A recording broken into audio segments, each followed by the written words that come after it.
Hi, thanks for the intro, Dina. Hi, guys. It's really good to be back here again. Last year, I was focusing a lot on UA and BI on my talk, and this year I wanted to bring a little bit more of what I do in terms of product. So this is not going to be a talk about behavioral economics or pricing, but rather how you can leverage psychology frameworks to better, look into player motivation. And here, I know there are a lot of gaming firms here, but also, probably this might, at least I hope that this will help you understand the theory behind it and then apply it and give it your own twist. So I'll have to go through, a lot of theory and stuff, but bear with me because it gets practical at some point. But yeah, so that's me. Dina already told you about me, so I'll just skip that. Just a bit about Gazeus Games. We're based in Rio, so that's my accent.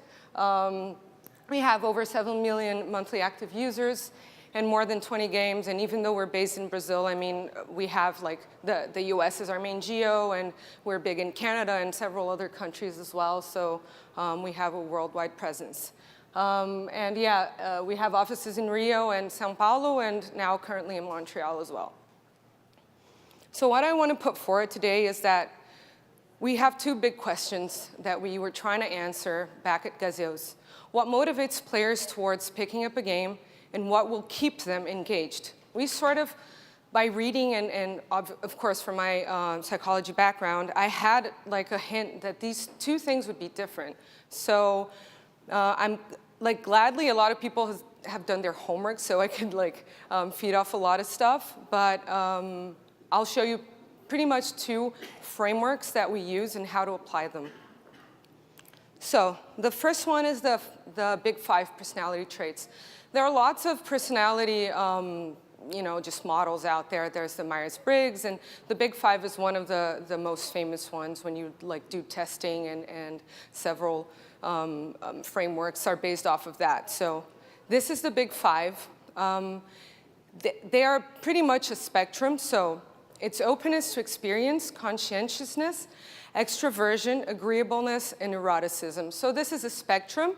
Each of these have 6 facets. So when you're when you're testing for these, you will answer questions on these 6 facets that'll give you scores in each of these. And then you can be anywhere in that spectrum for these 5 different domains. So just to tell you what's a bit more about it, openness to experience, it's going to be inventive and curious people, or consistent and cautious people. So just as an example, we have Willy Wonka, he's very fun, and Toby from The Office, he's pretty boring.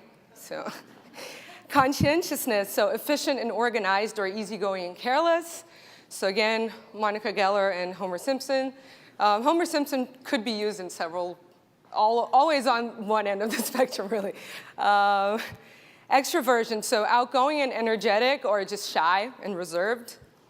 We have Ferris Bueller, who sort of gives away my age, and Sheldon Cooper. I'm 25. I'm kidding. Agreeableness, so friendly and compassionate, and a person that cares about others rather than a person that's challenged and detached. So again, Simpsons. And neuroticism is just someone that's very sensitive and nervous, or someone on the other end of the spectrum who's very secure and confident. So we have C-3PO, always worried, and Master Yoda, always chill, it's going to work out. So yeah, so this is a big 5. And then this guy called Jason Vanderburgh, he sort of decided, okay, we have these big 5 traits that will define a gamer. How do they map out to games? And then again, you can, obviously my examples will all be on gaming, but you can transpose this, and you should, please do. So after testing with more than 30,000 different gamers, he mapped it this way. So openness to experience becomes novelty, conscientiousness becomes challenge, extroversion becomes simulation, agreeableness to harmony, neuroticism to threat. So someone that's high on neuroticism might like a stealth game better than they like a very shoot 'em up sort of game. But the funny thing is, out of his research, He didn't find a good correlation for the last one, so he broke these 5 into 4 maps rather than 5 maps, which is what we see here. These are the taste maps. So the axes you guys see in each of these 4, they were thought of using the 6 facets that I previously, I can't go into them because then it's going to be like 40 minutes, but he broke out these axes using the facets. So as you can see, this is a very like game-centered and very AAA game-centered approach. And one of my jobs was trying to just go back to my psychology days, learn more about it, and find axes that would be useful. And I was trying to do it with casual mobile free-to-play in general. So this is what we're going to see towards the end, how we came up with the different axes. And also, like this map, you fill it from the inside out. So it's a bell curve distribution. You have 60% of the population is right at the center, 15, and then 5. The 5% outliers are the ones that are really passionate about that trait. So if you have an idle game that's like an unskilled game, they would really want to pick up your game just because of that. But then again, I first mentioned that we see 2 different behaviors. So the first thing is taste. What will make the person first look at your app and want to download it and then stick on the short to the midterm? And then their satisfaction. What will make them stick with your product for a long, long time? So midterm to long-term retention. And then we make use of another theory. The first one was the big 5 for the initial step. And for long-time fulfillment, we dove into the self-determination theory, which says that pretty much all of us human beings, I hope everyone in the room is one, we have 3 basic psychological needs to fulfill. And if we do fulfill them, we're going to be mostly happy, hopefully. So in everything we do, we have to look for these to fulfill. The guys at Immersive, so basically Scott Rigby, he developed a player experience of need satisfaction, which is what Jason Vanderburgh did for the big 5. This guy did for the self-determination theory. So what are the 3 basic needs, and how do they translate to games or to products? The first one is competent. We all have to feel powerful and that we're mastering something and that we're successful and effective. That we're growing and learning. So this translates to, in games, easy to learn but difficult to master. So skill-based games like free-to-play, hyper-casual games, and skill-based games like Super Meat Boy are very big on this need satisfaction. And then how do we really put that into our product? So we have to create a moment-to-moment sense of success. So this is to the UX designer. So like immediate feedback, over-the-top animations and things like that. That will make them feel powerful and competent. Also create an optimal level of challenge. So this guy, he's a Polish psychologist. I'm going to risk saying his name, Michał Csikszentmihalyi, I think. So he has this really good book called Flow, where he says that we have to find the optimal balance where this isn't hard enough to too hard to frustrate us and not too easy so that we're bored. And this serves for like work and everything in life. And also, apart from moment-to-moment success, we have to have a long-term progressive growth. So the person needs to feel that they're slowly tackling bigger and bigger hurdles. This is an example of one of our games that's soft launching. It would be better if it was animated, but all of the time we're like showing the user these nice animations with sound, and whenever they do something that's unexpected or a little bit better than the average, so that he feels competent. Then we have autonomy. So it's just about volition. It's about wanting to do the things that you're doing, knowing that you have choices, knowing that you can act upon them, that you own it, you know. And this will translate to giving player choices, customization, and agency. So obviously RPGs and MMOs are really big at this because they'll give you character sheets and customization opportunities and big worlds to explore. And density of opportunity is a really important one. So telegraphing, again, once the user first starts using your app, you show them, okay, there's all of this you can do. So you're telegraphing them the density of opportunity. You're showing them you can do all of these different things. Even though sometimes they're locked because they'll be able to do it later on, it's still good to show them that they have all of this to do. Giving player meaningful choices and also customization opportunities so that they do the things that they're doing because they want to, rather than feeling like they have to do that thing for something else. So I just put examples of 2 games I like playing, so Alpha Bear 2 and Candy Crush. This is just an example of density of opportunity. In Alpha Bear, in the beginning, most of those things are locked. But from like the get-go, you can see there's all of this world to explore. And also Saga maps are really good at telegraphing just the density of opportunity. So we have competence, autonomy, and relatedness is the last one. So it's connection to others is the need to be cared for and to care for, so to be connected, to know that you belong and you matter. So again, MMOs and MOBAs are big on this because there's a whole tank healer thing. There's the whole sense that you belong, that you have a guild, a clan, and people are there to support you. So belonging and caring and having the support. Also a matter of collective growth through sometimes friendly competition or just through meaningful connections. So altruistic systems where you're donating cards and things like that. And the narrative is also a good thing to provide the structure for volition. And I put like Clash of Clans where you can donate cards. This is very good for relatedness. And also dots where you have like friendly competition underneath. I don't know if you can see that, but I'm first. So, but your friends are there and then you want to like compete against them. That's the one screenshot I was first though. So what do we have to think when we're designing our apps and our games? What are the core values of our app? When the player or the user puts down their mobile phone, what are the key takeaways? So how can we better design competence, autonomy, and relatedness into our apps? So finally, practical. Like I said, we can apply the taste maps. We can do that to our games and our products and map out who is likely to install and have short to midterm retention, and then design competence, autonomy, and relatedness into our app, for which the goal is having mid to long-term retention.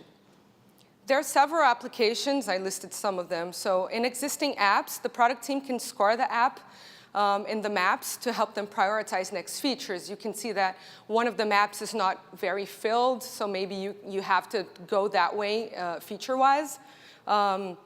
For apps in concept phase, it's ideally the application because your team can score your app against the taste maps and then determine personas really early in the development phase, and that will pan out because it'll become like just a snowball into marketing and into UA, which is pretty much my task at Gazeus, is just trying to bridge product and UA. And you can also have focus groups and play tests, so you can apply the player experience of need satisfaction questionnaire before and after a user uses your app so that you can see how need satisfying your app is. And really importantly, this helps the teams to align goals because you can be in the pre-concept of a game or an app and you'll be trying to score them in the map. The whole team will be discussing what your game is and what it isn't, and then you're bringing that to the stakeholders and saying, okay, this is our game, this is our app, it's catering to these people, are we all okay? This is the product. So, as an example, I brought, again, the Yahtzee game. This is what the MVP looks like. So just trying to, if you remember the layers slide, right in the middle is the 60%, and then outwards, it's the 15, and then the 5% right at the end. I don't know how well you remember the axes, but we try to change them, of course, not out of just thin air, but going back to the facets and the big 5, we just like, okay, we went back to the drawing board, and how can we do this in a way that it caters to mobile casual, mobile free-to-play titles, which is it's our niche. So, for instance, in Jason's, he had fantasy versus realism that we substituted for story context versus abstract and uncontextualized, because, well, a lot of games in the casual sphere are uncontextualized or abstract. And I mean, I'm not going to go over everything that we changed, but we changed a lot of them. And then this is, of course, an ongoing process. I mean, it's a work in progress, and we've tweaked this several times. We go, we test it, we talk to users, we come back to the drawing board. This is the best one we have so far. And this is what Yahtzee looks in MVP, and this is what we want it to look like when we launch it pretty soon. So I don't have a lot of time to go into the product roadmap, but you can see we're adding a multiplayer mode. That's pretty obvious there.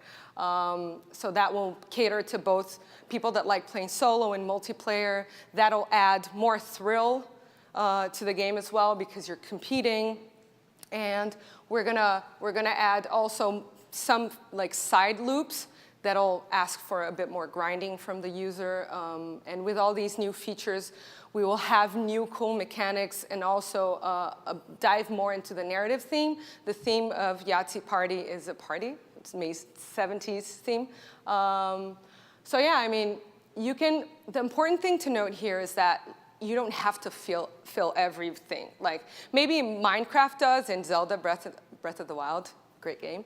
Well, not even that, because they are just solo. I mean, but it's not about filling the whole thing. It's about matching that to your budget, and ironing out communications, and knowing, okay, this is what we're going for. Are we all ready for this? And lastly, what we like doing that's very, very good for us down the line is, out of each one of these maps, you can get the extreme tastes and build personas. So you'll have 4 personas from the get-go that you can then go to the marketing team and tell them, okay, these are our 4 personas. We need creatives for these guys. We need campaigns for these guys. And this has helped our UA team a lot in the beginning, when sometimes we're doing all these sorts of campaigns that were just worldwide and trying to gauge where our audience is in the beginning. We still do that. It's still important. UA is very, very spot on, and we have to like do a lot of tweaking with, you know, ROI, ROAS, all the numbers everyone's been talking about today. But this does give a good start, you know, and it did help us save a bit in this learning phase, UA-wise. But most importantly, it just got everyone thinking, the PMs, the game designers, on what the audience is, what the audience isn't, and sometimes we can find misalignments between who we're actually targeting and who we thought we were. So this is the way we are doing it today. I would love that you guys could take this home and change it and do it as you will with it. And ping me later, because I'd find it interesting. Yeah, and that's it. Thank you, guys.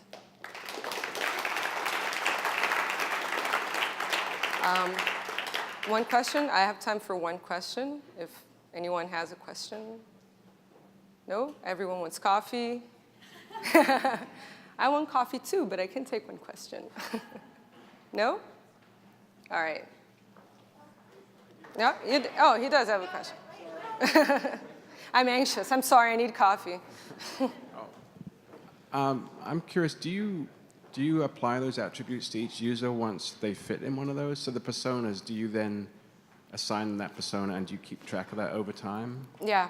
So we start off with these personas, and we use them in UA to begin with. Sometimes this UA tells us back to product, like, you got it wrong.